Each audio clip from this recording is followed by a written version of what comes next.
So, Superman and Lois returned for another episode after another break, which I think is detrimental to the show overall. But it's another good episode. It's a really good show. It's called The Lies That Bind. Yes. And why that? Well, if you can recall the last episode before the break, Clark revealed to Lana Lang that he's Superman. And so this kind of hits Lana, and she ends up being more irritated with Lois than Clark. But Clark gives the story about what he was doing, and Lana, she's, that really explains all these weird things that were happening back then. And he said, yeah.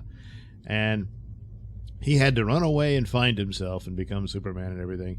And she said, well, you never came back for me? And he said, yeah, I did. But by the time I did, she was dating, or engaged, actually, to Kyle. And so he, went back to Metropolis and all that. So that's the deal. And so the other thing about this is, shouldn't they tell Sarah, since she and Jordan are... Ultimately, they don't.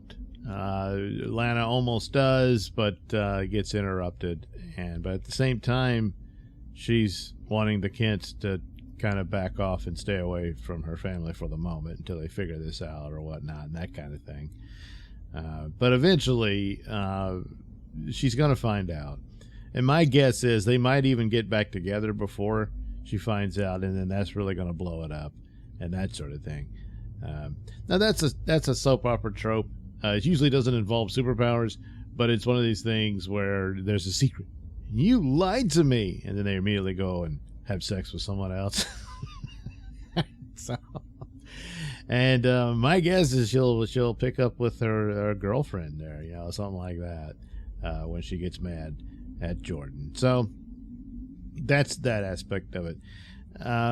But that's just my predictions. I don't know. Maybe they won't. Who knows?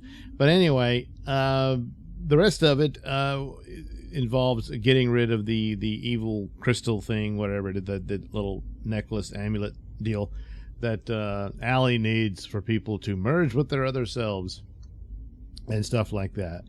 And but Superman can't destroy it, so he needs help. So he enlists not his son, which I thought they could have used his heat vision.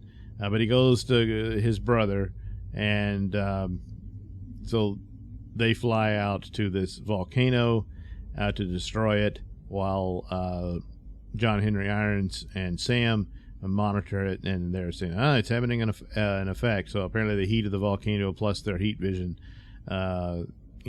is breaking down this talisman or whatever it is. And then suddenly Allie shows up, all superpowered and everything. So apparently the effect of the merging gives her some sort of powers, and her eyes are glowing and everything. And they fight, but she apparently has this ability to absorb their powers. So Morgan Edge, or Towel, attacks her first, and then she saps a lot of his power and drops him.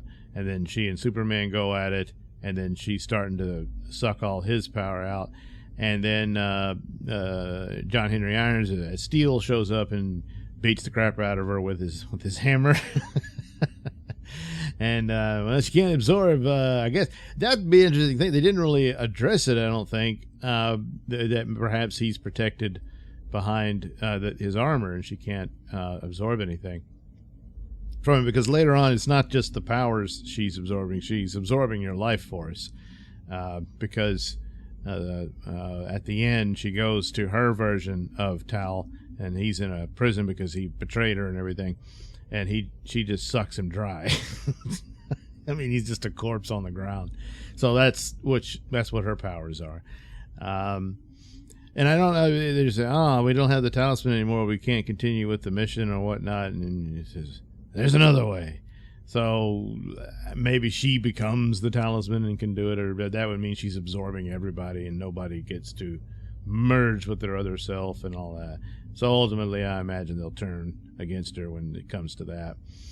But Yeah, I don't really see. Well, I mean, she gets these powers and stuff, but I don't know. I mean, it just didn't seem like that great of a thing for her to do. But crazy cults, they never end well.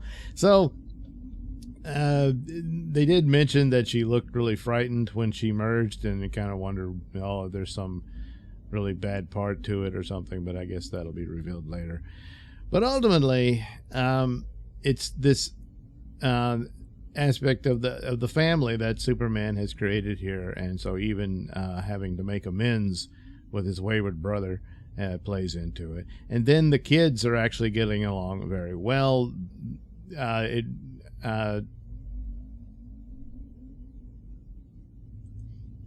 Natalie, as I figured she would, because they reveal she has all this technical skill and stuff she's learned from her father and all that, has built her own steel suit. Now she says, well, maybe Jonathan could use it because he doesn't have any powers and all that.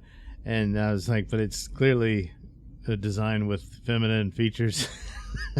So it's like, you're gonna have to hammer some stuff out there before if I ever put. I'm guessing at some point Jonathan's powers will manifest. But anyway, they determined that it needs a power source, and that XK would be a good power source. So they're actually grounded and whatnot, but they sneak off anyway because that's what kids do. And they go to the cave where all the XK is, and they start collecting it. And they're having a hard time getting it. So Jordan says, well, I'll use my heat vision. And so he does. He cuts off a big chunk with it. But unfortunately, this results in a cave-in, so he has to rush them out. And damn it, all the XK is still in there. So, but anyway, my guess is, they'll be able to use that as a power source for the suit. But I'm thinking Natalie will be the one wearing the suit and all that. So there you go. As far as the lies that bind, well, it was because, yes, Superman lied to people, but he did it to protect them, and that's the back and forth on that, and that's the ideas of what's coming through, and whether or not Jordan should tell Sarah the truth about what this is. And of course, at this point, he should. I mean, they've taken Lana into their confidence that she should know about this because she's going to be pissed when she finds out, because that was the problem. That's why him not being around is because he's doing Superboy stuff and all that, and that would explain what happened. But she decided to break up with him, and there you go. So it's a good show, and once again they're able to structure their soap opera elements very nicely with the plot of the adventure and then some action that you get to see here, and then leave it on the moment and that type of thing. All very well good and done, and it's just, how the hell is this show on CW? Again, it's always an amazing thing, but obviously this is really a very different crew working on this show. It says Berlanti Productions at the end, of course, but they found somebody who appears to know what they're doing with this show. So as far as superheroes go on television, this is as good as it gets. So there you go. Another great episode of Superman and Lois.